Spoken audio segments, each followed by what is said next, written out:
Welcome to the Board Game Snobs Podcast. Critically harsh reviews with a touch of class.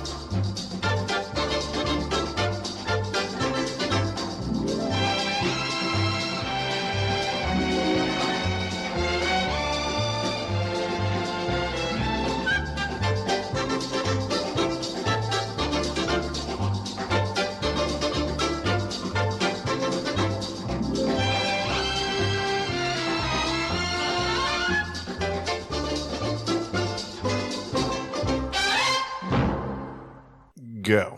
And welcome to the Board Game Snobs Podcast. This is the podcast that you want to listen to, really, for anything board game related and for things not related. We have a special guest today.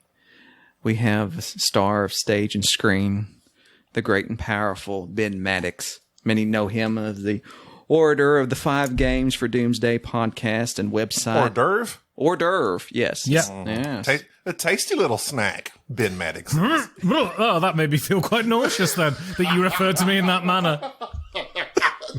Oh my God. I've just eaten dinner and just a little bit came up to the back of my throat. And it's sort of sitting on my epiglottis now. What time is it there? Just curious. It is 10 minutes past 8 in the evening. Oh, wow. So you're... I can't add. 7 hours ahead of 7 hours. Okay. I hope the listeners are into this hot time zone chat. Welcome to the time zone podcast.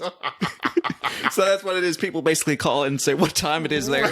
I'm in Illinois. It's the same time here. Wait. Is it? Is it really 2 hours behind? Wow. Who'd have thought? Prime Meridian. This is like the Greenwich Mean. This is the Isn't that like the... Where's like the zero line? the Greenwich Mean Time. It's like in some that it? island out in the ocean. No. What is it? The hot time zone chat, but what time is it there? It's like 1 o'clock. And It's 1 o'clock in the afternoon. And you're drinking whiskey, am I right?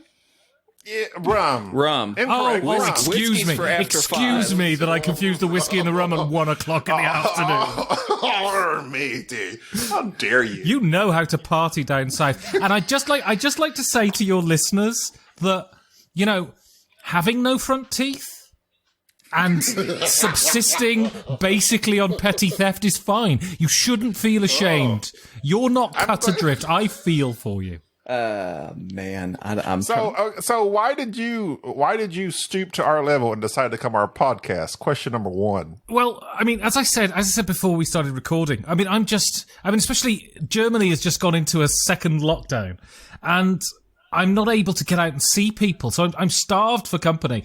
And frankly, I've exhausted literally everyone else on my friends list and they're all fed up with me to the back teeth. And then you bubbled up to the top of the barrel, and so I thought, why not?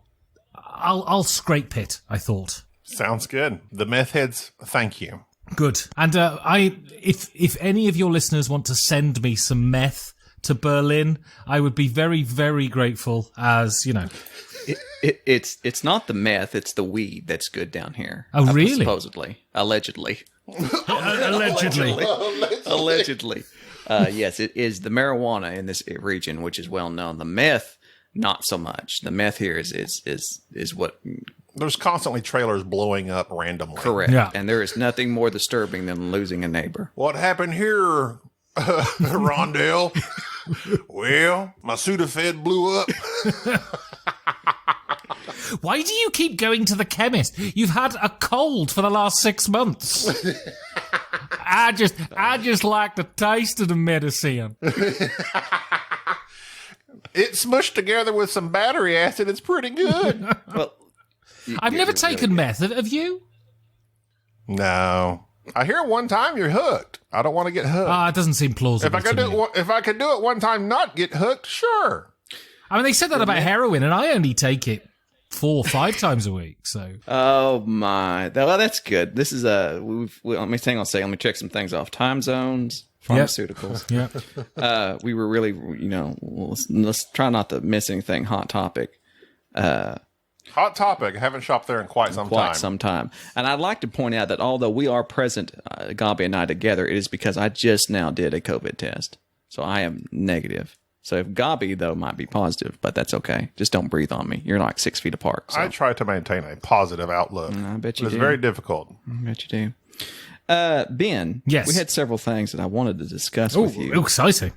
Just because it was just to kind of keep the banter going, and to also keep it somewhat board game related. Gabi's going to sidetrack us here, and I've got some good sidetrack material, but then I'll loop it back into board game material. Is this a board game thing?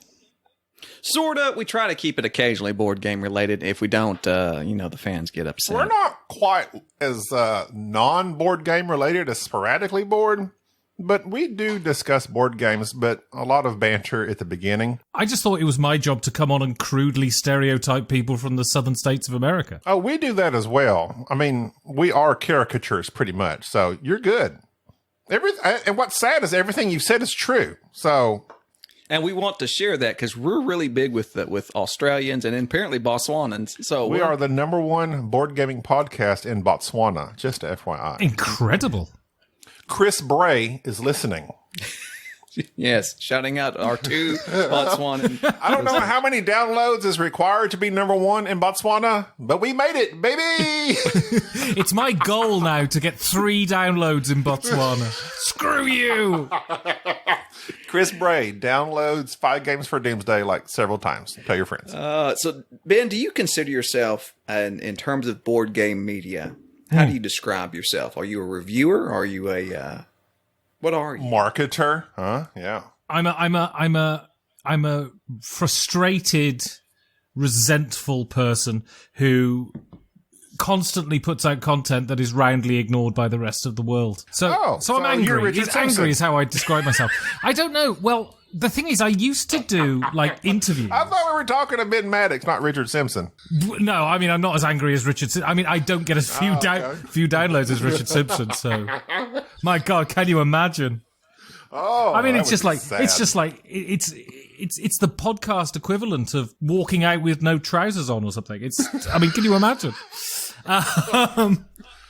No, I used to do reviews, but now I can't actually get in a room with other people and play games. I can't do them anymore. So I guess at the moment I'm an interviewer and raconteur, but I'm hoping in the future to go back into reviews, because what they don't tell you is, if you do reviews, you get free games, and I've got no money. How do you approach your reviews? That was one aspect of your website that I always enjoyed, was those 10-minute reviews that you did. That was a little more, I don't want to say. Basically, what you're asking is, what is your process? Not necessarily the process. There was just more. There was so much more insight into the actual game itself, and Without ever showing the game. That's an interesting Right. take. Yeah. That's unique. Very difficult you're on suppo- audio, mind.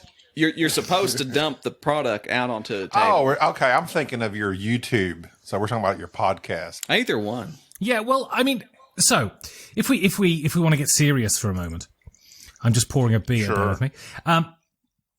So when I come to write the review, I guess what I'm looking for is a thesis. What is this central idea to this game? Is it something that is an exercise in refined simplicity? Is it overblown? Is it not? Has it not been play tested enough? All of these sorts of things, right? And I come to this central idea, and I refer everything back to this idea, and I usually start off the review. A friend of mine says, "Oh, I listen to your reviews, but I always fast forward the first minute and a half because I know it's absolutely got nothing to do with the game." So what I try Using a bunch of big words. Exactly. What I try and do is find an example that sort of highlights this general thesis of what I'm trying to say, and then I basically just explain why the game is good or bad, basically. So you're looking for meaning in things.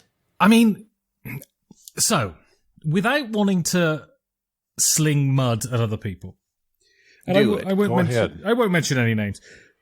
Oh. Richard Simpson. But no, Richard's very good. No, I have a fundamental issue with this whole idea that a game review consists of 15 minutes of you badly explaining what's already in the rulebook and then saying, it's good because I won, and that's the review. I think it's absolutely redundant. It doesn't take any skill. It doesn't take any kind of analytical power. All it is essentially regurgitating what you've read in the rulebook, and it's absolutely awful as far as I'm concerned. And yes, so I agree. Yeah, so I hate when people start going into the rules of it. I don't hate. I mean, there's people that there's tons of mega popular podcasts that do it, but Sure, it's like much as soon more as they popular than start me. going into as soon as they start going to the board game rule, the how the game is played, I skip through it. The popularity doesn't necessarily equal quality by any means. And I think that was something that we ran into when we started our podcast, is that I think our vision of our podcast got derailed at the very beginning because I wanted our podcast to basically be just like everybody else. Right. And we quickly found out that was not what we enjoyed. And it was only when we deviated from that, from that cookie cutter approach of why do we have to have a board game podcast that just talks about board games? Right. What have you played lately? Let's talk about our board games, then a main topic, then the game we're going to discuss. Let me discuss what it's about real quick, and then a review. And Gabi had this great idea of let's not prepare, let's drink while we do it, and we'll just see what happens. And that's been going on for quite some time. And the magic. And I mean, the format completely fell on its ass. It doesn't work at all. But the hell, you're drunk, so who cares? We're having a good time. When you find a toxic relationship that's working for you, you just keep doing it. You just keep doing it. I mean, if I was sober, I couldn't stand Jerry. We're the meth of the board game media industry. Once you get a taste, it's hard. You know it's bad for you, but you can't turn back. And yes, it may rot you out internally, but really, it's about the friends that you make, the needles that you share along the way. You know, and what is wrong with a deeply destructive, codependent, alcoholic relationship? It gets a bad rap in the media, and I think that's unfair. That's prejudiced. They never showed that side in Leaving Las Vegas or whatever. That's all Dr. Phil's fault. Let's not forget in Leaving Las Vegas, he got to sleep with Elizabeth Shue. You know what I mean? Let's not forget that here. Yeah. There's often those little areas. Jerry, that's my goal. Well, good on you for that one. You just keep at it. Just keep at that. So that's check mark. Let's see. Misogyny. Alcoholism. Let's see who else we can insult. Oh, just while we're on topic. And of course, this completely take us out of the running, Ben. But who is your favorite board game media person? Oh my God! Who's number two? Basically, is what we're asking. Yeah, who's number two? What criteria is it? Favorite, as in I like their work? Is it favorite as I like their company? Their work. Their work, because you can like somebody's work and hate their company. I mean, for example. I would say, well, go ahead. I should let the guest. No, please go on. I'm drinking. No. I'm heavily drinking. At, may I add, a respectable time of the evening. It's not like I'm drinking rum for breakfast. We have rum pancakes here. I don't know what you have over there. Now, this is true though. If you go, I went on a trip to Bavaria once, a cycling trip with a friend of mine, and we stopped at this cafe. It was like 8:30 in the morning. And he was like, oh, I'll have this Black Forest ice cream thing for breakfast. I'm on holiday. I feel like treating myself. So we ordered it and they went, yeah, okay. And Christ, they drink in Germany. And this thing was vanilla ice cream, cherries, chocolate sauce, and about half a bottle of cherry schnapps. At 8:30 in the morning. It was unbelievable. And then we had to ride a bike all day. To Germany I go. It sounds like the call of your people. No, Gabi, who is your favorite board game media people? And don't say Dan Hughes. Everyone says, he's so bloody popular, it makes me sick. Have you ever met him? Briefly. Not in person. He's deeply malicious and cruel in real life. I can only imagine. I hear the way he treats poor little Mike the Toes Delizio. Exactly. Again, I'm not into feet.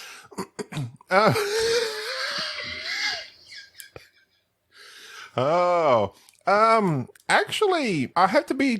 I'll be honest. This is where we're honest, right? we're drinking rum at 1 o'clock. Let's be honest. Ensures honesty. I don't listen to board game podcasts anymore. Literally, the only one I listen to is Sporadically Bored. Every now and then I'll tune into Board Game Barrage because I like to hear when they talk about a game I'm interested in. But I'm game specific these days. If I'm looking for thoughts on a game, I might check out something here or there. But I, quite frankly, don't listen to that many podcasts anymore. But up until here recently, yeah. I like Sporadically Bored because they have a similar format to us. They copied us. We started first, just FYI. I do love being invited on a podcast where one of the hosts just basically says, "Oh, and by the way, I don't listen to your stuff. Your stuff's boring." I don't even know why you're here, quite frankly. Wait. Oh, wait. I wasn't done, Ben. All right. I'll remove the spade so you don't continue to dig the hole. Yeah. And of course, 5 games for Doomsday. Good. Tick. No, I will say, I told you this when we came on your show last time. The episode with Richard, that's about the time I started listening. Because I don't remember where I heard 5 games for Doomsday from. Me. Okay, so Jerry. And I've been listening I think since. I described Ben as basically this is me, but sophisticated. Yeah. Jerry with bigger words and an English accent. Yeah, I mean, you've never met me. It's incredible. No one who's ever met me would ever use that word to describe me. I like the way you will ask questions, and no matter what they say, you go to your next question. Right. Well, that's a nice way of just moving it along. Moving it along. No, I really do enjoy your show. I just don't listen to it. I mean, I understand you don't have to. You don't have to. It glitched out of my brain for that. But I noticed that we came on basically your secondary episodes of your primary show. That's right. You didn't ask us the 5 games that we would take to the islands. Well, I get. Firstly, it's not an island because the BBC may sue me. It's a cabin in the woods. The compound. And secondly, cabin in the woods. Secondly, we were on the compound. There's a high, sophisticated echelon with people who breathe in rarefied air, and then there's my podcast equivalent of a meth den. And I wanted you to feel at home, gents. That's why I invited you on that show. Drink bottled water and such. Right. Well, so Ben, who is your favorite board game media person besides us? Well, besides you. Stick in the fire, too. Yeah, so, I don't listen to a lot of podcasts. I listen to Sporadically Bored. I listen to We're Not Wizards. And that's about it. I certainly don't listen to, what were they called? Meth at 12? I don't listen to that one. Rum at 1? Well, it's difficult, isn't it? Because I got into board games through watching the Dice Tower, right? So I watched a lot of the Dice Tower. Literally everyone. Right, exactly. And then I stopped watching the Dice Tower because, let's be frank, there's not a lot of thought that goes into a lot of their work, right? But I've started watching the Dice Tower again just because it's familiar and it's comfortable. And I think for all of the criticism, I think Tom Vassel's quite in an odd way, quite a charismatic guy. I think you can sit and listen to him for an hour and it's not dreadful. I think Shut Up and Sit Down are probably the high watermark. I don't watch them though because I'm not sure I'm into it. I really like Punchboard Paradise. I think they sort of do heavy games, and that's about it really. And again, I'm like sort of needs must. If I'm interested in a game, I'll go and watch a video on it. But I tend to listen to a lot of football podcasts at the moment. Football, as in you're a soccer. Dallas Cowboys fan. Exactly, Joe Montana. he was a football player, wasn't he? Yes. Somebody, I was reading the international news the other day. Somebody in soccer who was very popular died recently. Diego Maradona died recently. That's Maradona. who. So imagine, I don't know, what would be the equivalent? Dan Marino. Except more than that, because Maradona was the single Maradona best. Won. Dan Marino won some. I think The Dolphins were I good. think they won like one That's all championship. it takes. They were good in the 80s, though, the Dolphins, right? Yeah. Yeah. I know Diego Maradona because of my father. Like, we watched all the World Cups since I was a child. Right. I'm of Chilean heritage. Oh, really? Yes, Como my stai? father's full. Is that Spanish? Is that the right language? I don't know. I don't speak Spanish. What did you say? I don't know. I think it was Italian I was speaking then. Come estoy. This is America. We don't speak nothing but American. We don't understand no other Englishes. Yeah, well, Dice Tower is like that's the news source for most everyone. Right. And that's how I started. Like when I first played Catan, I'm like, what is this game? Yeah, let's go full bore into what are these games? Where do they come from? What else is out there? And Dice Tower is, the way in. And I think they're particularly good because they're into light games primarily, right? So you're not gonna watch an 18xx channel when you're just getting into games, right? Correct. Ben, do you have any other hobbies? Well, at the moment, none. But yeah, I love footy. I watch football. I'm a Liverpool Football Club fan, and we're very good at the moment for the first time in 30 years, which is amazing. The footy that's a soccer term, a football term. Yeah, it's short for football. That's what I assumed. I thought Mike Delicio's ears perked up when you said that. But yeah, okay. Because we have a sport in Europe which is played primarily using the feet, which we call football. Cricket. That's used primarily using the hands. Our football primarily is hands, not with a ball, but with an egg-shaped object. Exactly. So essentially, between your board gaming and your other aspirations of being a superstar actor, are you currently lined out to be in any other upcoming movies or theater? Well, I was supposed to be in a play in the autumn, but obviously that didn't happen. So that's been pushed back until spring, and that is definitely going to happen in spring. But what I'm really into at the moment is vicariously living through other people. So I watch a lot of bushcraft and outdoor videos on YouTube. And I aspire to go camping in sub-zero temperatures. Because that's what I'm about to be doing. Really? Yes, my wife... Now, I will preface this with making sure everybody understands is that I hate the outdoor. The sun is my enemy. As obvious by my pale skin. But my wife is an avid camper and loves to camp in frigid temperatures and does so very well. And it has been a hobby of hers for quite some time. And now, even though we have small children, she's afflicting this hobby on both of us as well as our kids. And the kids are now turning to the dark side of enjoying the outdoors despite how frigid it is. And yes, we're about to go camping here in mid-December. So you should embrace it. It's a wonderful thing. It's not that cold here yet. It's going to be, though. I mean, this is in the South. If it's below 50 degrees, we're freezing to death. We can't even. That's true. Yeah, I have absolutely no idea what 50 degrees is because y'all go by Celsius. We go by the proper way of doing it, not this sort of archaic Victorian way of measuring. Subtract by 28 degrees and divide by 2. We use the imperial system. Right, exactly. Imperial, Darth Vader. Yeah, they use metric. Darth Vader was a metric dude. We're not big on metric. So in considering the industry as a whole, is there anything about the board game industry that you would want to change, whether it be a change in the media or the change in the actual industry? Or media, as you might say. Well, I don't know. I think it's the inevitable growing pains of these sorts of things that it seems to be incredibly divisive. But I think that's in everything because Twitter makes people insane, right?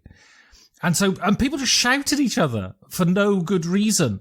And people assume that if you hold one opinion, you hold a complete raft of similar opinions that put you in a particular box. And I've come to this conclusion now that I kind of don't want, unless it's something completely insane. I don't think I want to judge whether I like someone based upon their political affiliation. I think I want to like someone based upon whether they're a or not, right? and the thing is, you see, Twitter has done so much for board gaming, I think. And I've met loads and loads of people through Twitter, but my God, does it turn people into idiots? Like, and this is not a single side of the spectrum thing. I mean, if we got into politics, I think you could argue that, but certainly in terms of being this is a good English word. You said you don't swear, but as Americans won't understand this word. People in Botswana may, but as Americans don't, this is fine for me to say. Christ, Twitter turns people into bellends. I mean, it really... Berlins. Bellends. That's what they call Berliners. Bellends. Bellends is what, people who live in Berlin. Gotcha. Exactly. Belfast. I believe Richard Simpson's a bellend, doesn't he? He is a gigantic bellend, yes. Okay. But yeah, so the thing is, and so the one thing I would change is for people to just stop being kids, I think. But I think that's not a specifically board game thing. That's goes across the board. And also, believe in QAnon. Because it's true. Sorry, is that the podcast we're on? Well, I sometimes get confused. I'm on a lot of podcasts. I'm kind of like, I think I would consider myself the QAnon of board game podcasts. I say things that are untrue constantly. I don't know what y'all are talking about. Oh, yeah, because you're not. Yeah, I forget Gabi completely stays out of the sphere of news and anything. Oh, if you ask about a hobby, QAnon is my current hobby at the moment. I'm listening to a lot of QAnon podcasts. What are you talking about? I contribute a lot to QAnon. Not that I believe it. I just like stirring the pot. It's so much fun. God, it's so much fun. Honestly. I mean, unless this is related to the Saved by the Bell reboot on NBC Peacock, I don't know what y'all are talking about. Well, essentially, and the comment on Ben's point about Twitter, I think that Twitter has shown to me when I was getting back into modern board gaming, so to speak, it really showed that a lot of people that were playing board games were in big city areas and not in like the South, so to speak, where I live. It was hard to find anybody. Rural Areas.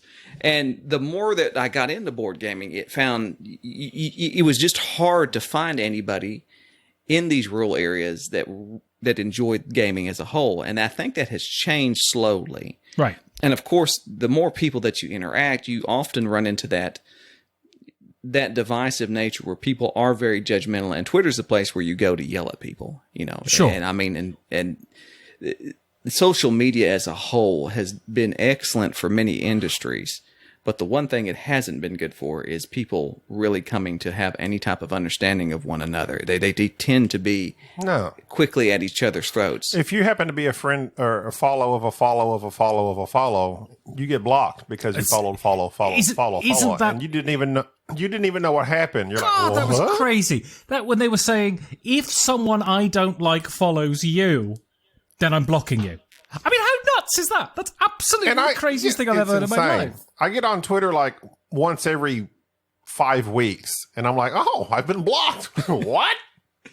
Yeah. Right. Anybody who follows Richard Simpson, chain block. You get chain blocked. Well, I mean, he is. I mean, I don't think I should say this in public, but he is very, very far to the right. He comes across very nicely in public, but if you ever listen to him in private, it's absolutely incredible. Atrocious. He hates the English anyway, I can tell you that much. But I thought he was something English. About freedom.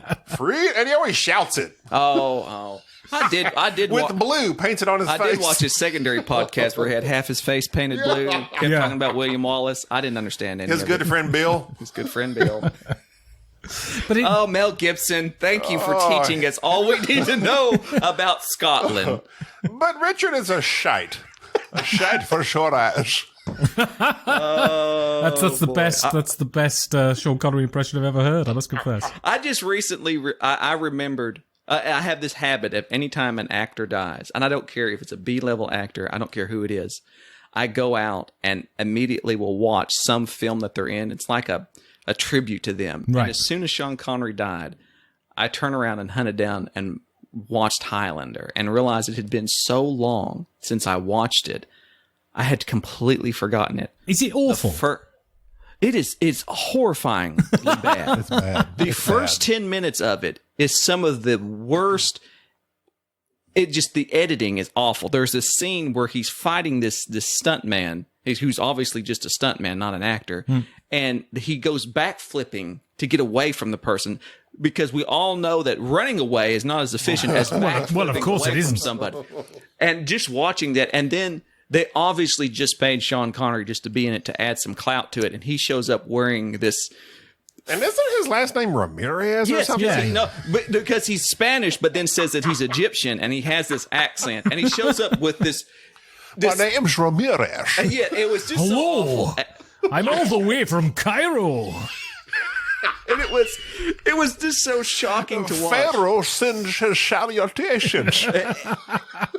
And I do that on every actor that, like, as soon as I see somebody has passed away, and it's just a thing. What did you watch when Robin Williams passed away? I watched that show that I shouldn't have watched where he dies or his wife dies. That one. When Dreams May Come or something. Oh, no, don't watch that. Because It's weird. He has all these comedies. Right. Why not Mrs. Doubtfire it? But for some reason. Or at least The Fisher King. What Fisher King? Something. The one with Matt Damon in them that he actually won an Academy Good Will Award Hunting. for. Good Will Hunting, yeah. Hunting. Well, So speaking of which, what do you have a favorite movie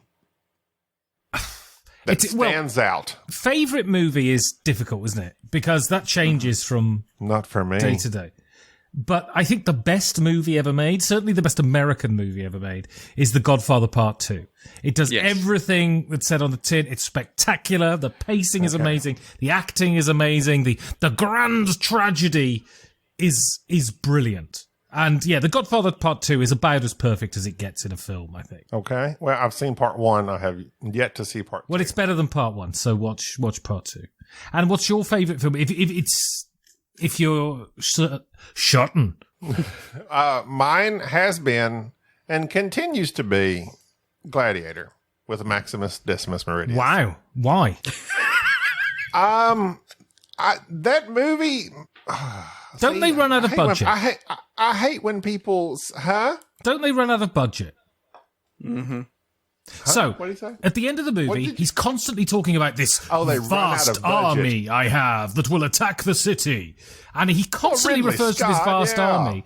And then this army never shows up. And I'm just like, Ridley had the aliens ready to come in, but he ran out of money, so he just couldn't finish it. Well, they spent all that money because that one actor died, and they had to.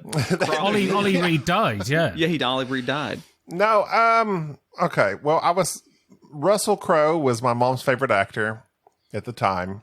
She had several, but at the time, she saw L.A. Confidential, fell in love with Russell Crowe. Yeah, it's very good. So, and then I watched that show, and he's remembering his family. There's music in the background sweeping me off my emotions. He starts off at the top, goes to the bottom, fights his way somewhere to the middle, kills the top, then dies. And it was emotional to me. Like, I can't watch that movie without getting a lump in my throat every time. It might be cancer. I don't know. I mean, I thought it was fine, but Gladiator struck me as never one of those movies that you could say, that anyone would ever say, that's my favourite film. Because it's just right down the middle fine, right? It's generic. Spartacus. How both of you? How dare you? I enjoyed it. Don't get me wrong, but I never viewed it as a classical film. My favorite is Last of the Mohicans, and I know that's because it has Last Mohicans is my top 5. Well, it's got Daniel Day-Lewis in it, and anything that's got Daniel Day-Lewis. I think I left the cinema halfway through watching that when it was on at the cinema. Ben. I was like a 13-year-old kid though. It's kind of it's very predictable, but still, it's a very good film. It's and anything based on that's a book. I know. Of course it's predictable. But no, unless you've read the book. Who's read the book? Magua dies. Shh. That's the bad guy, actually. Yeah. No idea. And I'm not going to go back and watch it. I'm not going to lie to you. I love Daniel Day-Lewis, but I'm not going to go back and watch it. Yeah, Daniel Day-Lewis is good. I used to quote that movie all the time. But I'd highly recommend you go, if you want to see a film that's a modern classic, I would say, that is absolutely, I think, has the greatest central... Okay, I'm going to give you 2 movies. One from last year, because it's a great big surprise, and it's absolutely fantastic, and this guy is hugely underrated. And that is Uncut Gems. My God, Adam Sandler. When he tries, Adam Sandler is astonishing. When he actually gives it a go, he's brilliant. And he is brilliant in that film. The last 20 minutes Gobby of looks that very, very nonplussed by that statement. the Sandler statement. The last 20 minutes of that film. Oh. I mean, you could just... It is such a... I got some uncut gems. Well, it was... I got some uncut gems. Well, it is kind of shocking when you think of Adam Sandler has phoned it in for a decade now. He's just been getting a paycheck, making these stupid movies, and then one day, at some point, he just wakes up and goes, I'm going to try today. Time to act, bro. Time to. You know what people need? I need to be depicted in this thriller.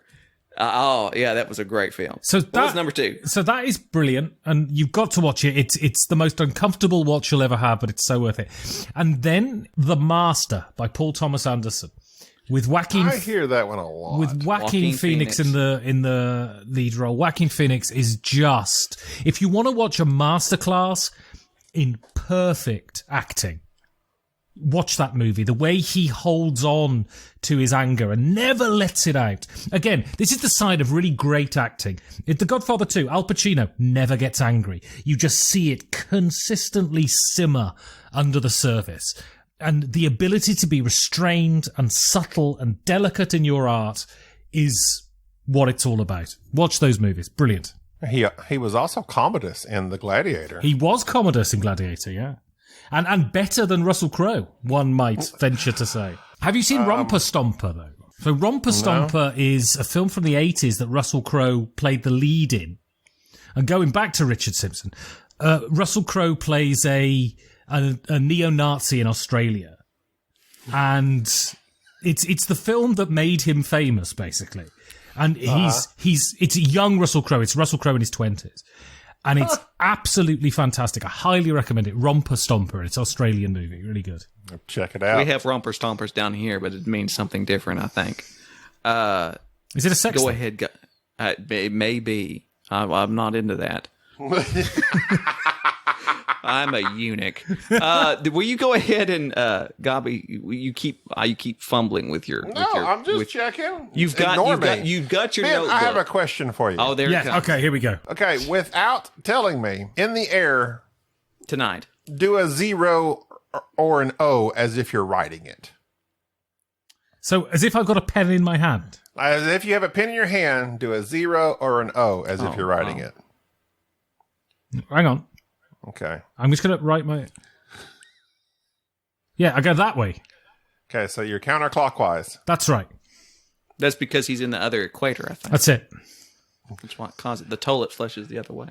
I also am counterclockwise. What does this denote about your character? You're clockwise. I am clockwise.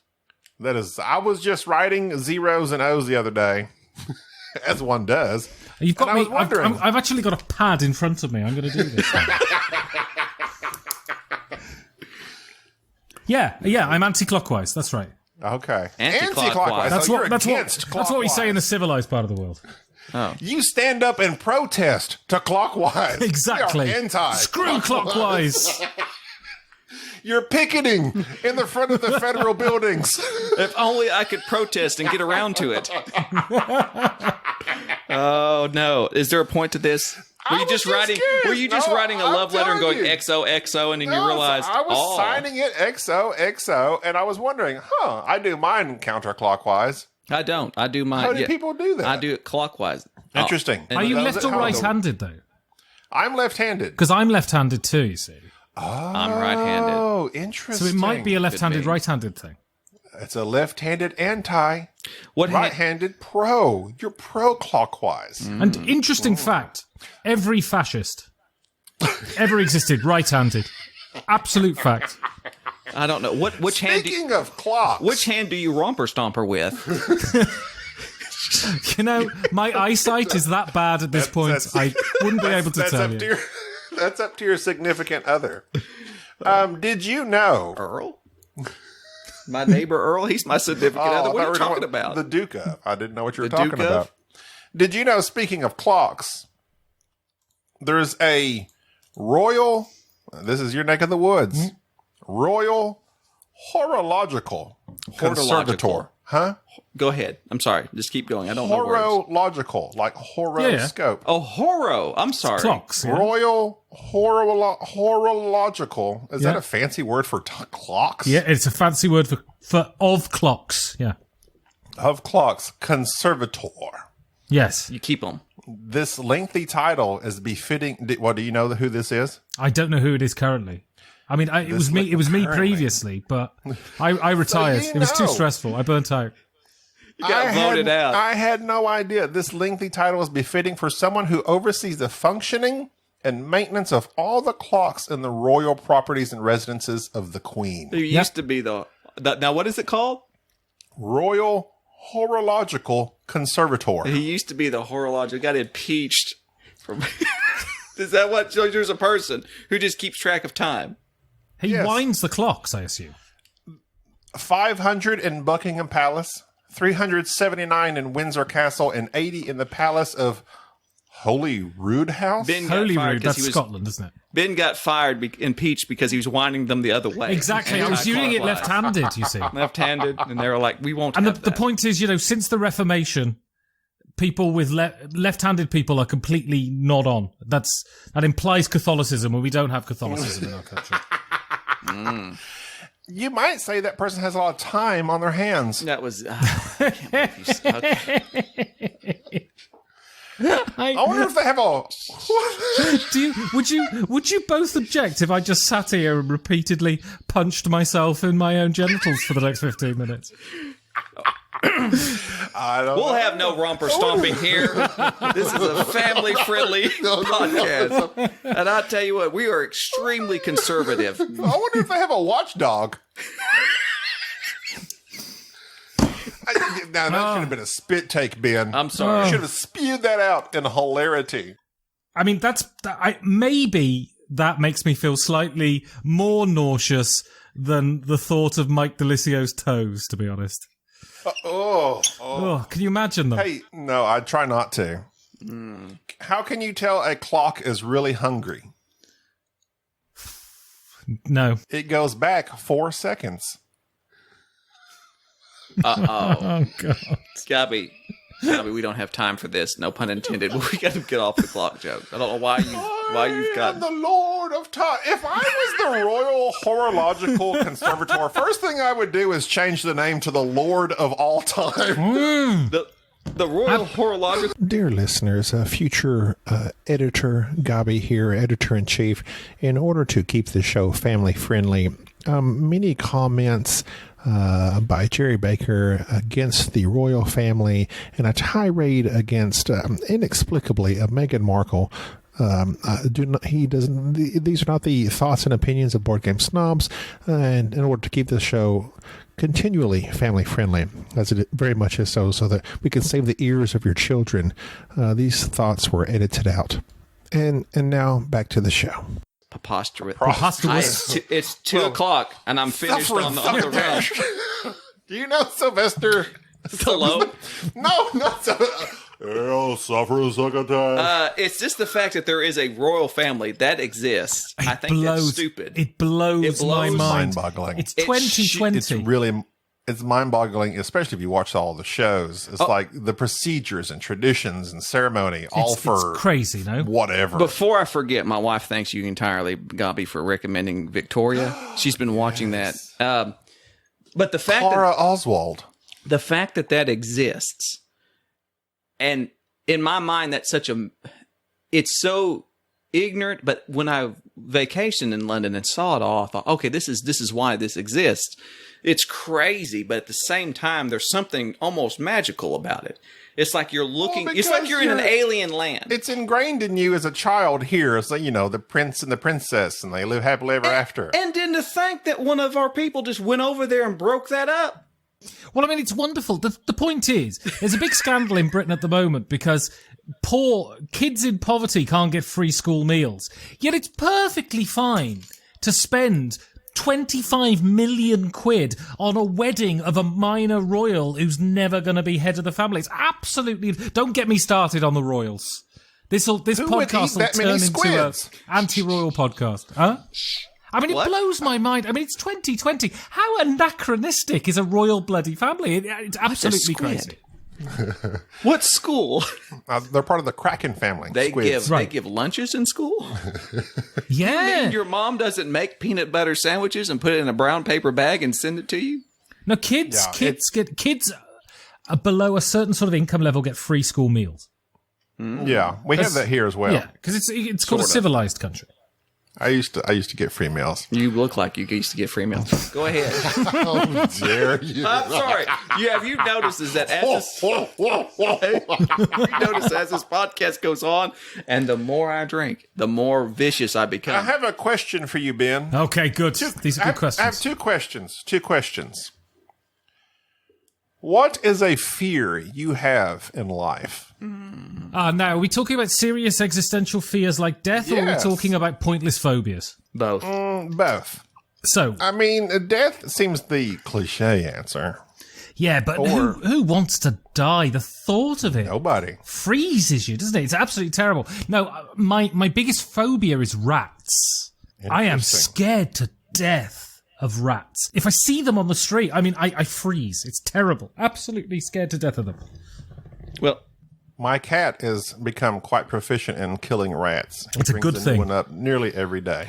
since I'm 2 glasses in, I can admit a fear that which few people know that I have. My wife knows it very clearly because I did not reveal this until after we got married.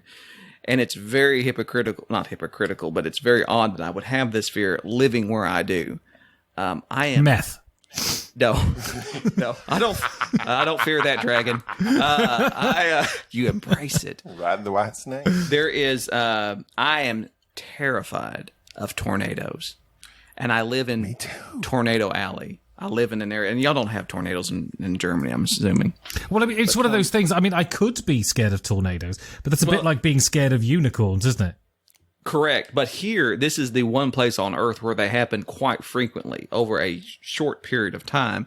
And everybody here is so used to them and has had either their property damaged or somebody they know gets sucked up by one, that it's not really a fear anymore. It's just something that you record and you post on YouTube. But I have this incredible dread that every time tornado season occurs, I begin watching the weather and the news religiously. I cannot go to sleep if there is a tornado warning that might, the rating's really high. Tornado warning. Yeah, the tornado is the scale that they use now. Oh. That they gauge what the severity of a tornado that might occur in the area. Anyways, I have an intense fear of tornadoes. I have said this on our podcast previously. I too fear tornadoes, but at night. No, I'm not worried about I don't want to night drive tornadoes. it's already dark outside. I can't see, and I fear driving right into the mouth of a tornado. It seems such That's an not- odd fear because I don't come from a place where there's tornadoes, right? So it's Like if it's raining and storming here, especially in fall or spring, there's a good chance there's tornadoes. And they always seem to come at night where we're at. And at night, you don't know if the wind's just blowing really hard or you're driving into a tornado. That's my fear. And so in rural Oklahoma, because there's been so many, the town that I live in back in 1945 actually was completely wiped off. you look so good. I mean, you were living there in 1945. It's a moisturized, heavy moisturized. But in 1945, the entire He's town, a quantum leaper. the Yeah. entire town was wiped out, and 110 people were killed. And so it's like there's all these little towns in rural Oklahoma that have had tornadoes blow through and have completely killed everybody. That now all these little rural towns have tornado sirens. And so anytime that there It's is a mermaid singing off in the distance. yes, pretty much. Tornado. You're all gonna die. And you can't resist. It's no rock me wonder like- so many die. It's Rock Me Like a Hurricane. I can't believe you missed that. But when it happens, they sound these sirens. They're saying the sirens. You've got me going. Rock me like a hurricane. Oh my God, what am I going to do? Here I am. And there's nothing quite like waking up in the middle of the night to have this purge-like sound siren going off and knowing that you have to get to your underground cellar or bunker or safe room to keep yourself from being blown away. And most Oklahomans do not have that fear. That's like something they're so common that they just it's something that they just live with. They don't even think about it. It's a minor irritation, but for me, I panic to a degree. A that minor irritation is a black lung. well, a minor irritation to me is a rat or something of that nature, something that doesn't strike me that's going to kill me. But I have this intense fear of tornadoes, and coming from an Oklahoman, that's like, I would fear a tornado if I was intense. that's like being being a Texan and being afraid of horses. Being an Oklahoman and being afraid of tornadoes is like, yeah, I can't believe I it's one said and the this. You're gonna same. have to edit this all out. I'll lose No, all. your I'll- fear lives. Nobody at the Texaco will ever speak to me again. The VFW, I'll be banned. So existential fear, what do you have? Death. Is it death for everyone? I won't tell you mine. I'll give you time to think. Hang on. Could we just pause for a second? Because I've just got through that Yeah. beer. I'm going to go and get another beer. Yeah, I also could pee, so we're good. Just keep recording. I will. I'll just keep talking. I'll just keep. We come in, Jerry's crying. Just go ahead. Go ahead.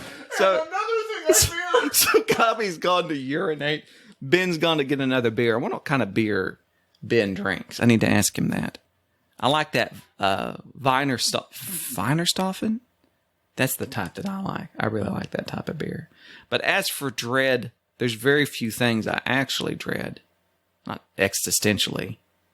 Not death. So I'm going to be singing Rock You Like a Hurricane now for the next 3 days. I've almost died several times that I think that because of that, I've never really I don't view death as, I don't know. I think that is, when you said that, of course, that threw me off. I don't know why I never thought of What do you mean you've almost died several times?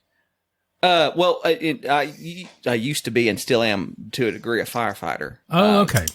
But in the past, I've had, been involved in either a car wreck or been in situations where where the chances of dying is relatively high.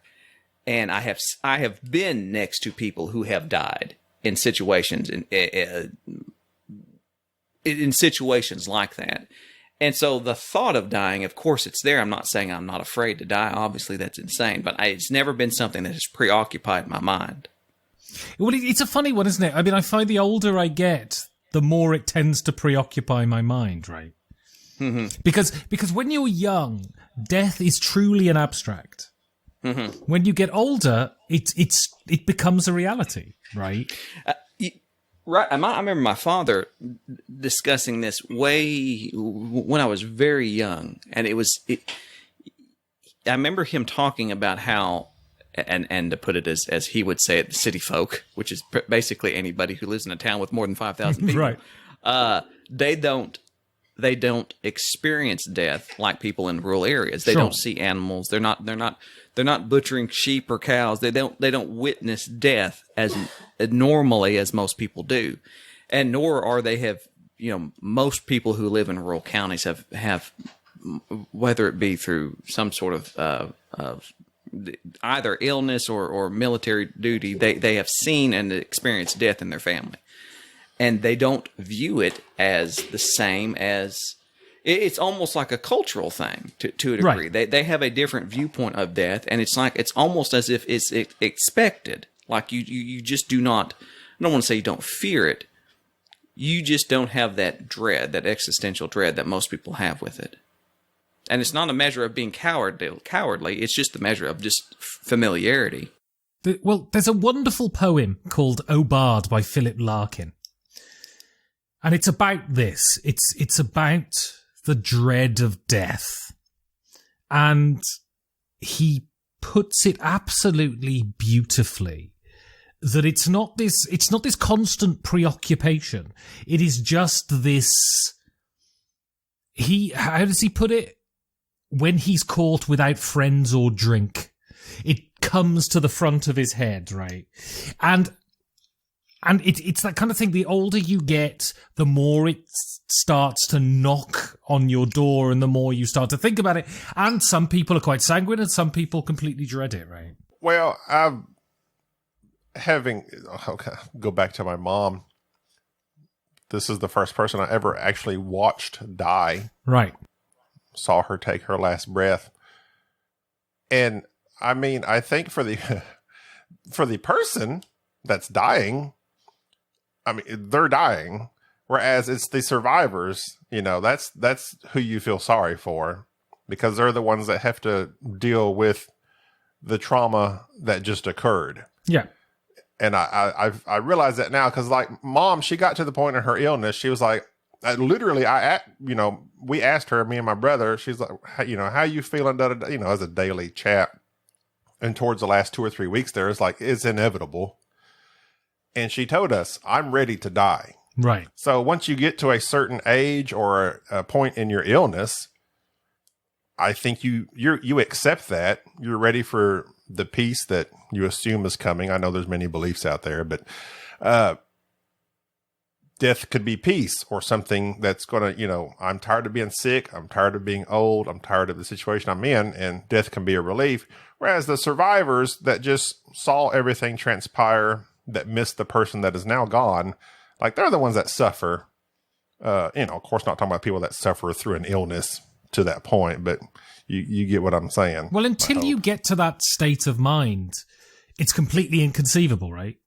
Right. This is the You point. think you're going to live forever, especially teenagers. Sure. So you were saying about you were going to give me time to think, and you were going to open up about your existential dread. Well, we kind of went into it already, but like my thing is I dread not me dying. I dread other people dying. I dread me dying for my wife, my goddaughter. I dread, like before my mother passed away, even as a younger person, I thought about what's it going to be like when my parents die? What's it going to be like now? I think about now that my mother's gone. My father's in very good health, but still, you never know. They tend to be the ones that just like drop dead suddenly, or just don't wake up for some random reason. He said that's what happened to his father. We just had this conversation the other day. But I think my father-in-law is 85 years old. And so I'm always trying to prepare my wife. She has both her parents. And I lost even my grandparents at a very young age. I only had a grandmother when I was growing up. The rest were all gone. And I tell her, I'm like, there's nothing that can prepare you for it. But do you think about like the fact that someday you're going to get that phone call and your dad didn't wake up this morning? Like I think about these things all the time. And this is what's different. This is why I ask you this. Because I asked Gina, and her whole family is this way. They're just very positive. I said, do you think about that phone call? Because I think about it nearly every day. I thought about it with my parents. Now I'm thinking about your parents. She says, no, she just doesn't think about it. And I'm like, that would be great. I wish I could think like that. You need some meth. Exactly. I need some meth. The thing is, I've always been a bit of a goth, and I'm a bit morbid, and my mum brought me up, right?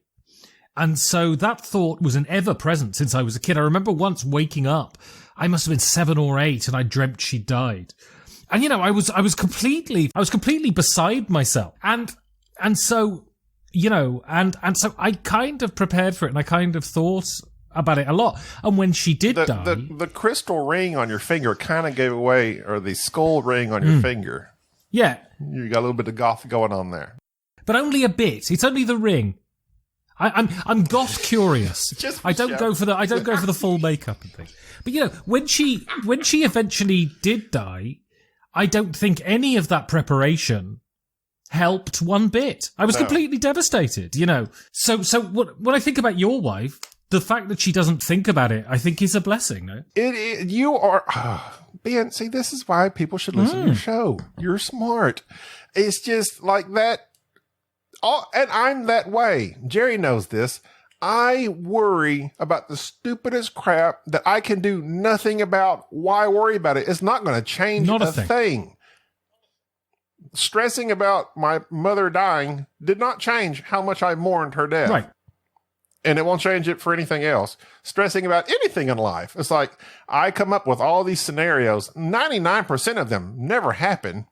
But in my brain, all these scenarios pop up in my thoughts, and I'm like, oh, what about this? What about that? That's why you need meth. Meth? Yes, this podcast brought to you by Pfizer. They're doing grand Take work. all the pain away. Yeah. They've started rolling out the vaccine. I'm somewhat in Britain, jealous. not in Germany, though, I don't think. I just assumed Germany would be You would have ahead of the thought, game. wouldn't you? But no, I think Britain are far more willing to treat their citizens as guinea pigs than Germany are, you see. If Richard Simpson starts growing hair, I don't think I'm taking that vaccine. That's how I'm going to gauge it. If Dan Hughes suddenly starts becoming very loving, it's like the next podcast. He's really thin and discussing his love of the And Queen. he's really super generous, and he's just spending money willy-nilly on random people. Yes. Yeah, suggesting other people's Patreon. I think I'm just going to skip that. I think I'm going to skip that. Yeah, but the vaccine. point you're asking about existential dread, and the thing is, I don't think existential dread is a bad thing, because basically, existential dread has been the creator of all the great things humanity have done, right? And I think it all boils down to a fear of death, and it all boils down to I've got to put a stamp on something before I stop existing.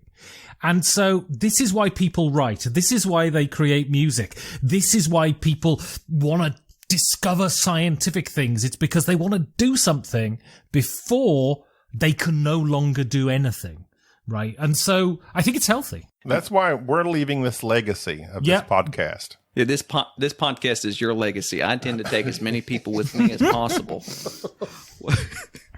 Oh, awkwardly funny. Let me get a second. Let me check that off.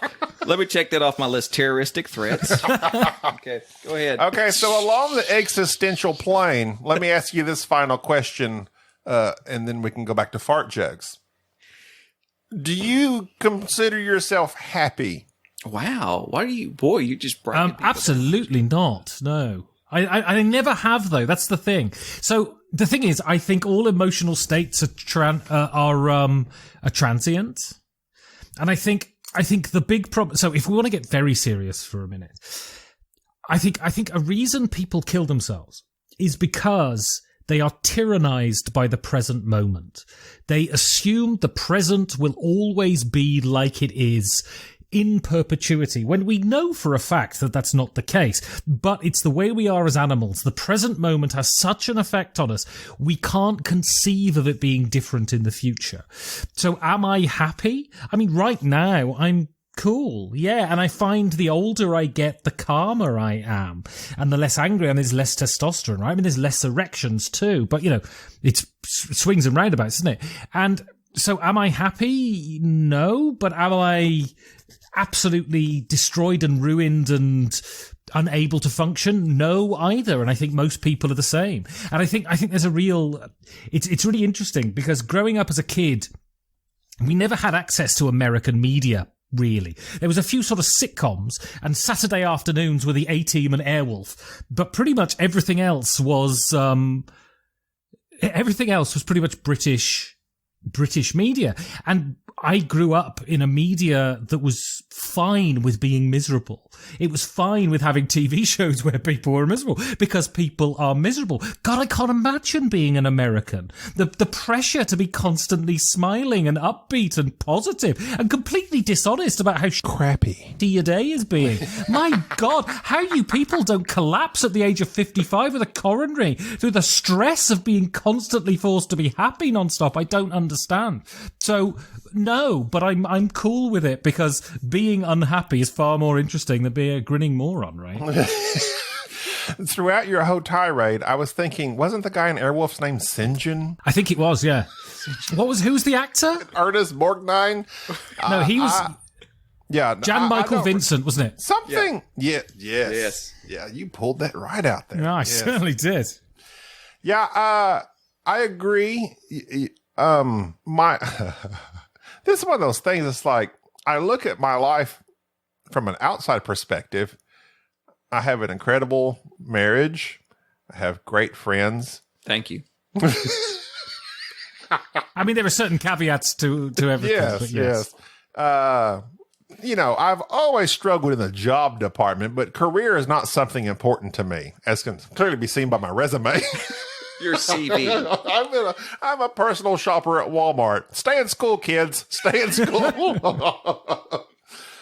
So my wife is like, she, I should be on medicine. I'm pretty sure, but I refuse to go to the doctors. But I should be happy. I should be content. But like I said, in my brain, I'm always considering the worst possible outcomes of everything that comes my way. So right. Realistically, I'm usually not content. And then alcohol comes in the picture, and I get a little more content, but that's just temporary. Also, stay off drugs, kids. The thing is with alcohol, there's no reason that it should be temporary. Absolutely You're just not trying hard enough. This is my thing. I tell my Gina, she's my wife. My wife. Yes, My classic. wife. Bringing it back.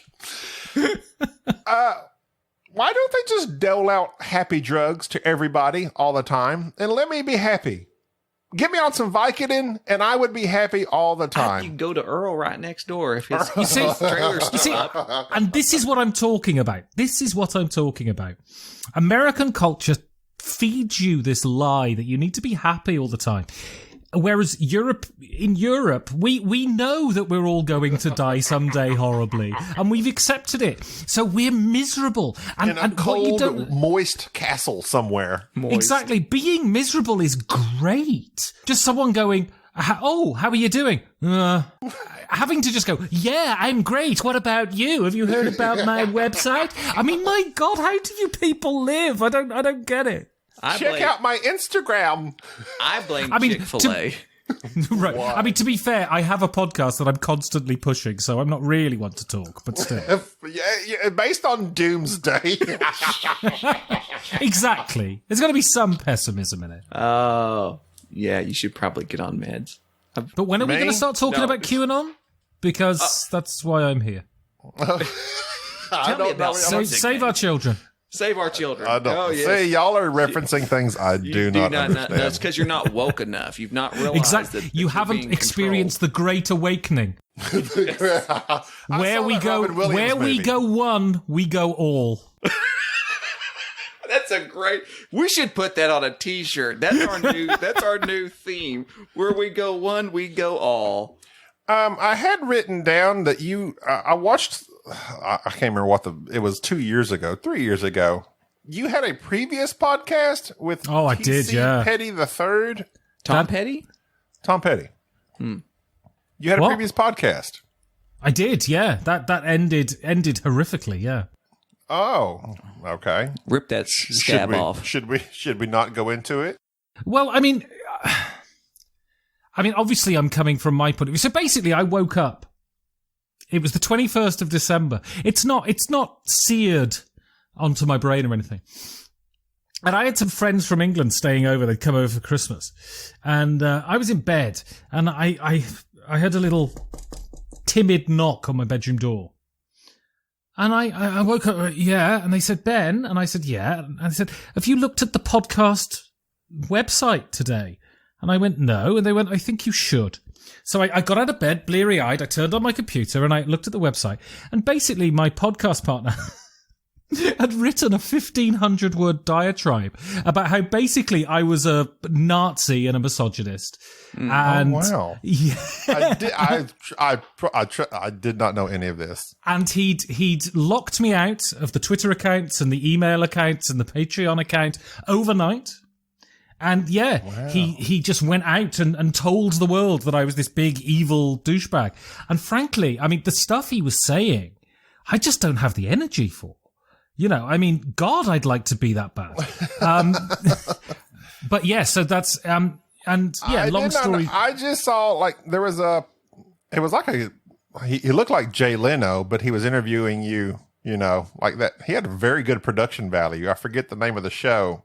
But he had you on. He had like a seat and a chair and a desk. That's like, production value here in the Chris, South. yeah. Chris Whitpan, that's right. Yeah. I forget the name of the show. Yeah, But- Game All Night it was called. That was it. Yes, that was it. So I just watched like the first 5 minutes and you're referencing. So I did not know any of this. So if you want any of this Yeah. cut out, that's fine. No, it's fine. I mean, basically, you know, the guy I did the podcast with, I think there's lots of reasons. And part of the reason, it's undeniable that I'm really quite an objectionable human being who's very difficult to work with. And I'm not going to deny that, but you know, I think he felt that I was taking the main editorial decisions for the podcast. And frankly, because he was talentless and stupid, I was. I've had a couple of beers. I apologize. You But yes, hearing this, Jerry? I find myself in the same situation. But fortunately, Gabi has predicated this podcast on knowing that I am a douchebag, and so that none of this is something that we should. Jerry is a real life jerk, I am, but I love him nonetheless. Well, it's because I have worked on not being so jerkish. And is that a word? why? Embrace your real character. It's fine. No, it's not so much my character. It's just the fact that I don't. A dude? A dude? Oh, A dude? we're Canadian all of a sudden. Hello, Rodney. That I don't want to be that like that, and I think it's mainly because I value relationships and certain relationships, not all.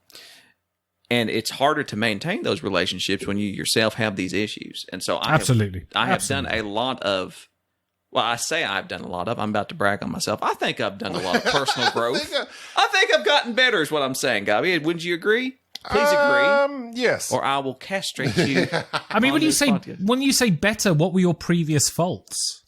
Oh, my. Extreme douchiness. How does douchiness manifest itself? No. It manifests Jerry, itself by being a highly opinionated, I don't want to say arrogant, but yes, I'll say arrogant. I was unable to change my way of thinking to view anybody else's. You were not easily appeased. No, nor was I appeased about anything. I was never satisfied, always right, and could not empathize with another I'm dying human to being. chime in on your faults. Please.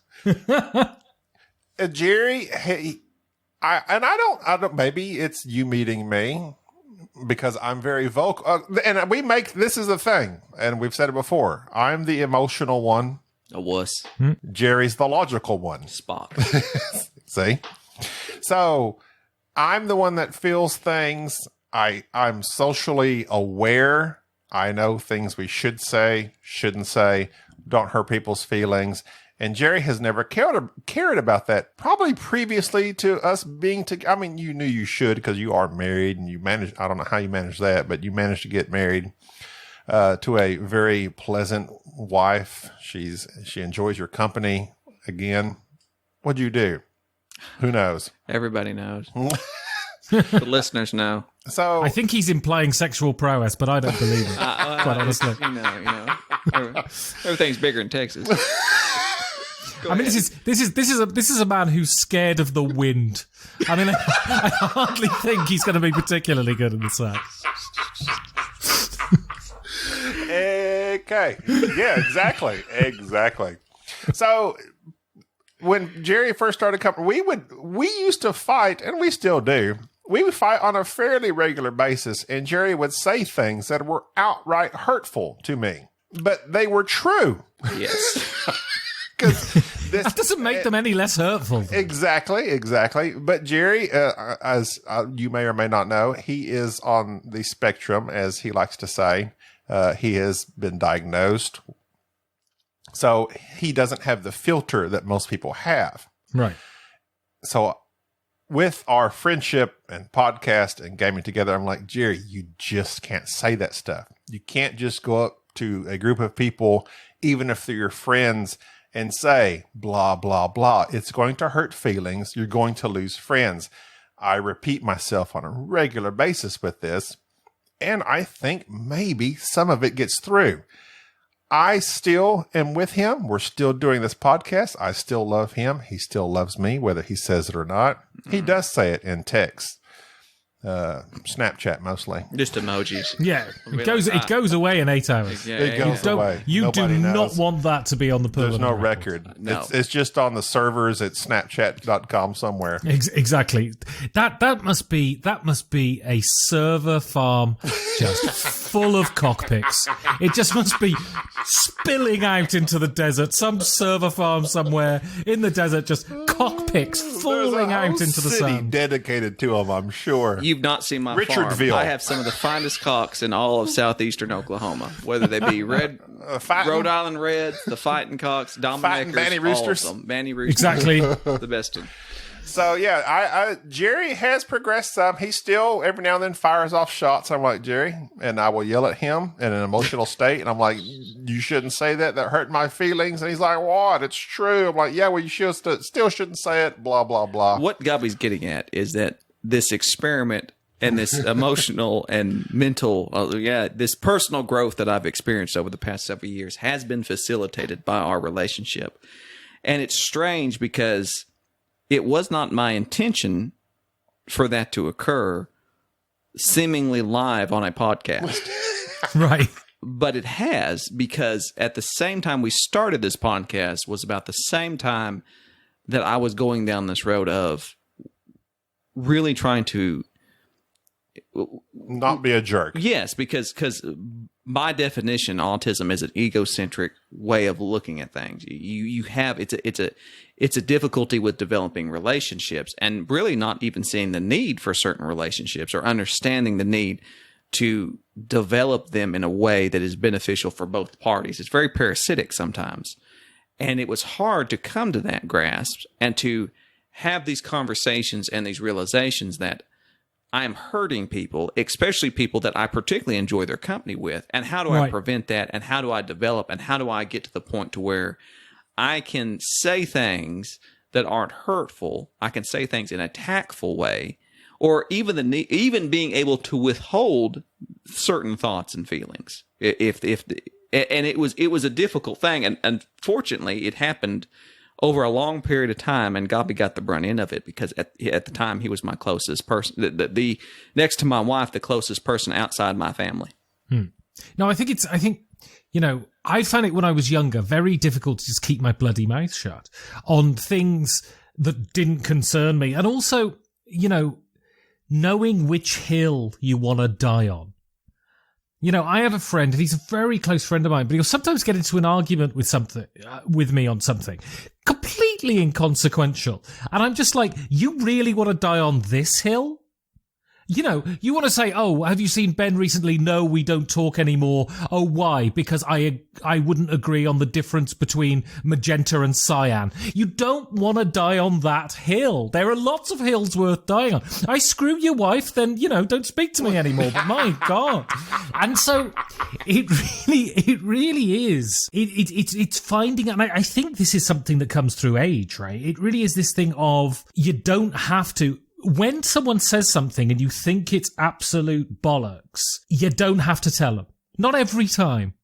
And that's something that comes through age. And, if this is ostensibly a board gaming show, one thing I've noticed about the board gaming community is, my God, it's full of pedants. Right. And nothing drives me crazier than just rank pedantry, endless pedantry. Hold on while I Google pedantry. That's like people being all particular about little bitty things like rules. Excessive concern with minor details and rules. Yes. Got you. Exactly. Pedantry. So it's the same thing of like when, and that irritates me very much so when we're playing. If you want to see that in true form, just go on BGG and ask, is this game broken or this is not a game? Right. Or there's always some...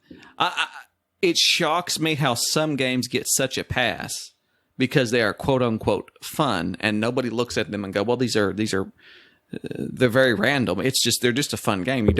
They're not meant to be this highly calculated, intricate machine, and yet some games people will pick apart and say, "Oh, if you do this and this, your chances of winning are increased by a certain percentile," and just really lose the fact that sometimes I can play a game that I feel like is not broken, but it's not balanced.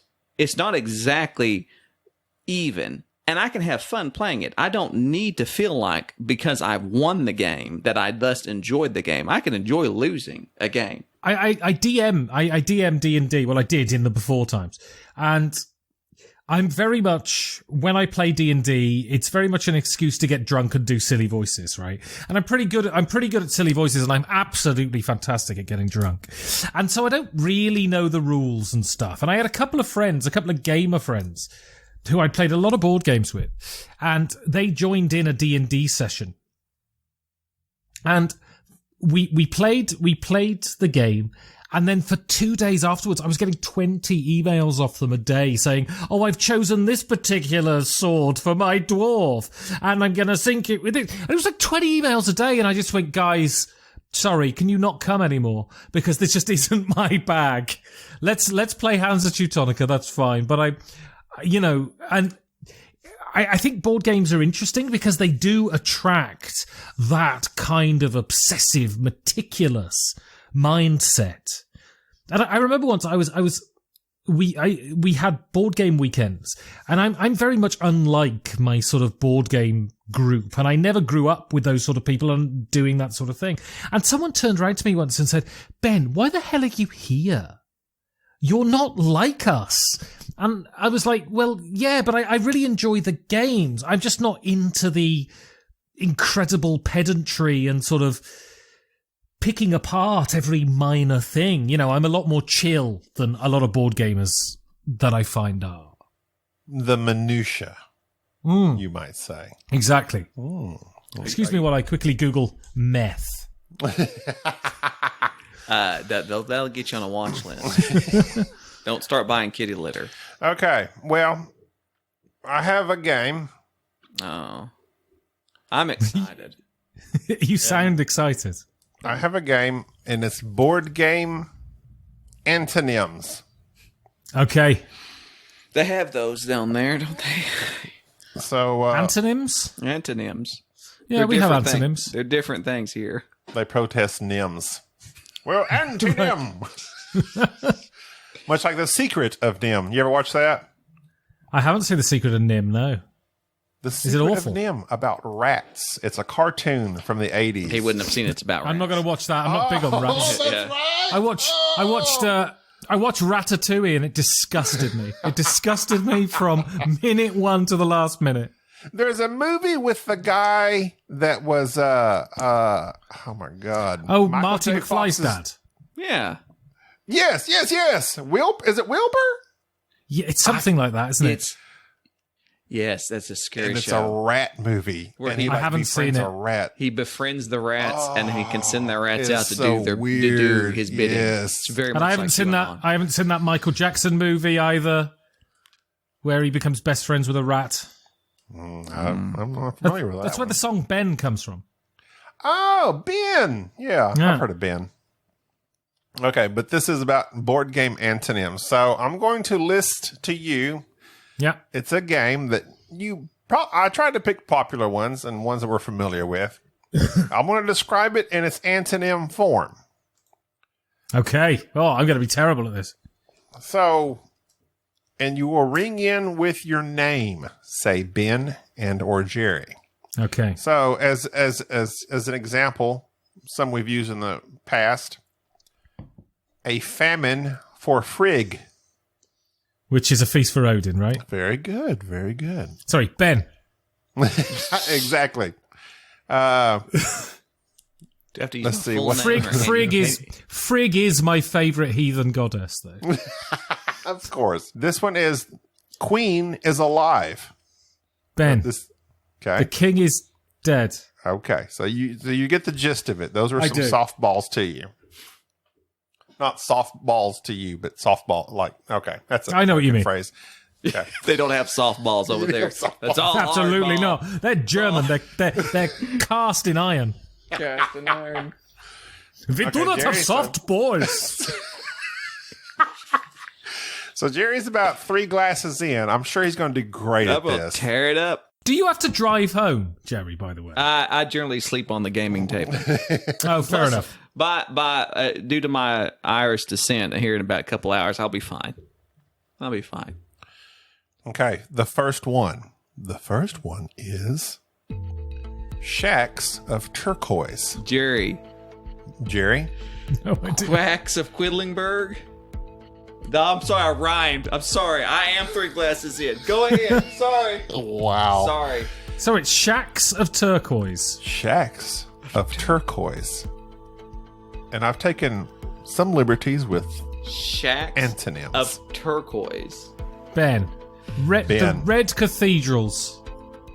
Very close. Jerry. Very close.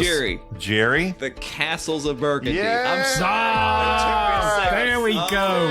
Oh. Jerry 1, Ben 0. Sober up, Jerry. I lost last time to Richard Simpson. That's nightmarish. That's not, I don't know how that happens. He just And I bet he was distracted. I bet he was distracted looking at the Stormfront website for most of the podcast. I'm trying to get this myth started that Richard Simpson's a Nazi. I think it's a myth worth starting. Okay. 1 point Jerry, 0 points Ben.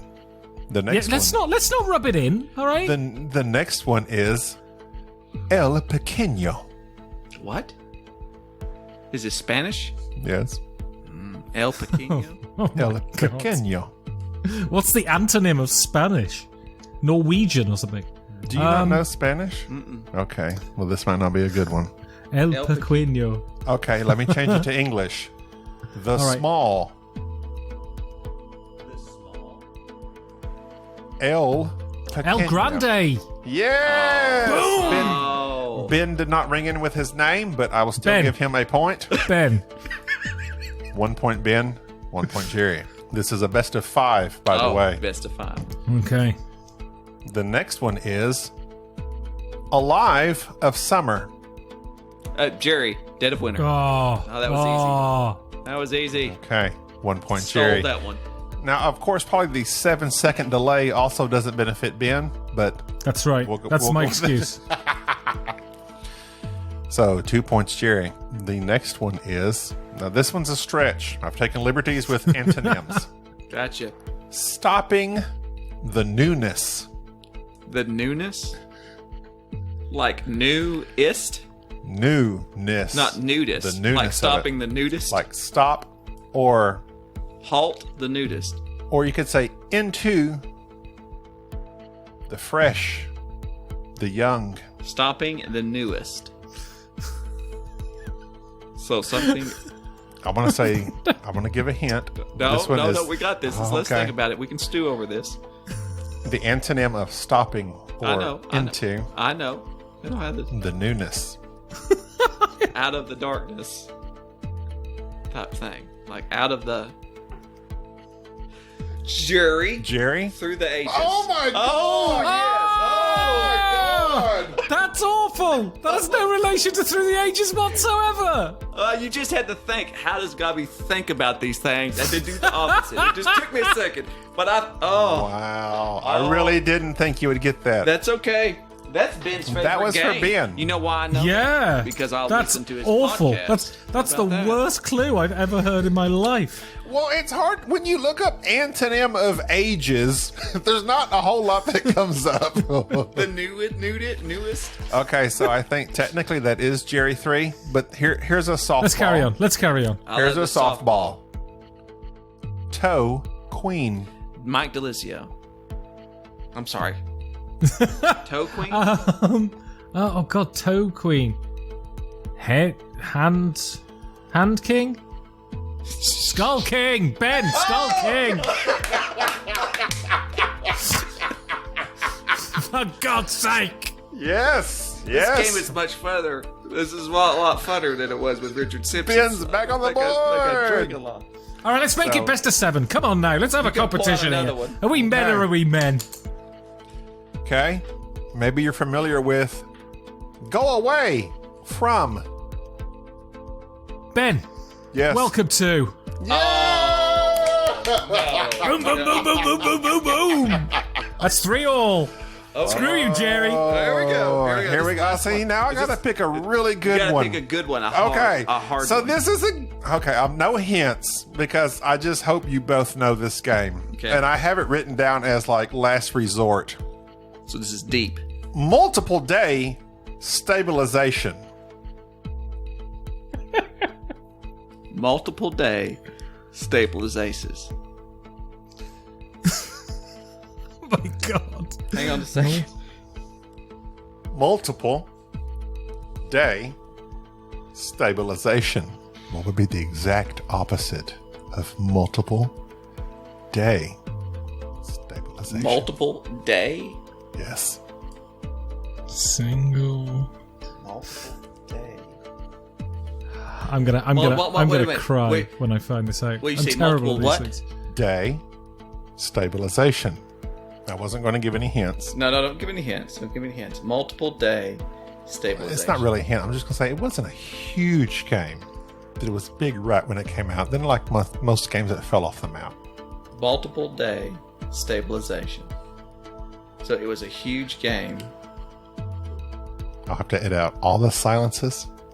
And it's a huge game that came out and then went away. Because you're not thinking of it, probably. We're really... There's a lot... We can pass. No. I don't think we want to pass. Thing is, what's the antonym of day? Multiple day, though. So are we looking for the antonym of multiple? That's what we're looking for. Antonym of multiple. Day. Antonym of day. Thought that was easy. Antonym Oh, of... one night. Ben. Yes! Oh, stabilization. What the Fudge. is that? Oh, sorry. That's right. Stabilization. I don't know. This is good. This is a. One night. You are there. You're one word away from victory. Stabilization. Jerry, are you Googling I am. antonyms? No, I'm not Googling. I'm One night earthquake. One night werewolf. One night werewolf's the only one I know, but that's clearly not what it is. It's not One Night Werewolf. It's the one that I own. It's One Night Revolution. Yes. That's cheating. One night Because that was the I own. Hey, well, think of it this way: we came to the answer together. Yes. Okay, so it's 3.5 to 3.5. It's still a tie. It's tied. Okay, Give so us one here more. we This go. is for the winner. Here we go, Ben. This one's for you as well. And again, liberties are taken because sometimes it's hard to find antonyms. Ancient gaucheness or crudeness. Crudeness. Ancient Gaucheness. Ben. Modern art.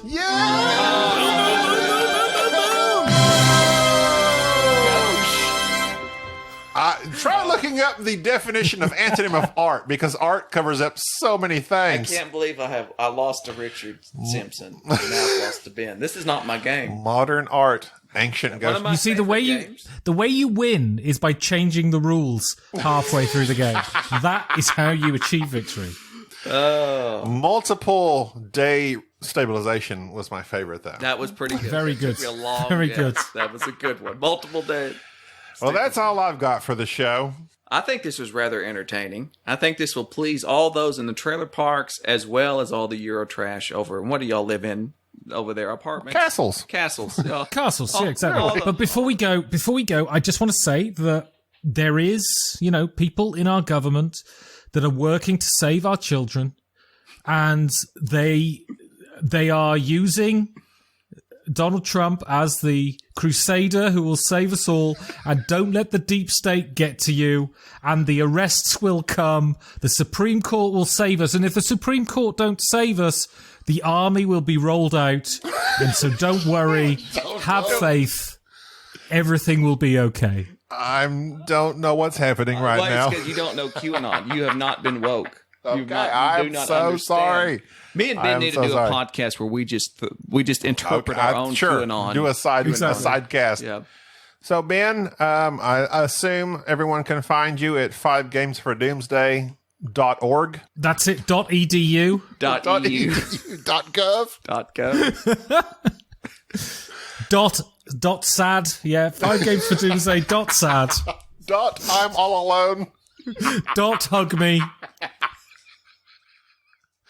Oh, depression. Yeah. Impotence is real. Oh. Just go to dailystormer.com/BenMaddox. /Richard Simpson. Richard Simpson. And you'll find, click on the link, put in your PayPal, and you'll have access to all the fine content there at 5 Game. Well, we've done a great right. job there. Thank you. I mean, the thing is, Richard just thought Breitbart was too left and liberal for us. So. He just got mad and he shut that down. So, Ben Maddox, 5 Games for Doomsday podcast. That's right. 5 Games for Doomsday. And that's the number 5, correct? Yes, and the number No, 4. it's the word. That was the words. Does either If you one go pull into it up? if you go into the website, It's 5gamesfordoomsday.com. The words. Oh. Slash But the if you- words? If you're throwing in Exactly. hand signals, it's this. Gotcha. And if you go to Twitter, it's 5games4doomsday. The numbers. Got you. Well, Ben, thank you for being on the show. I want to have to conclude. Jerry's nearly asleep on the floor. I'm good. And it's only 3 o'clock in the afternoon. So I'm 1 o'clock, 2 o'clock, 3 o'clock. I mean, they say unemployment is a bad thing, but you guys are really rocking it. So I'm doing the best I can with what I Congratulations. have. Well, thanks for being on the show. We appreciate it very much. yes, it's been a pleasure. And Send our- I'm, Send our hate Sorry. mail. To Sorry, what was your- that, Jerry? What's your email again? Says people want to send you hate mail. That's 5gamesfordoomsday@gmail.com. Also, I have a second one, which is Trump is savior at q.com. Okay. Okay. All right. Well, that's going to do it for this show. I'm Gabi. This is Jerry, and that was Ben. Bye-bye. Thank you for listening to the Board Game Snobs. Stay classy.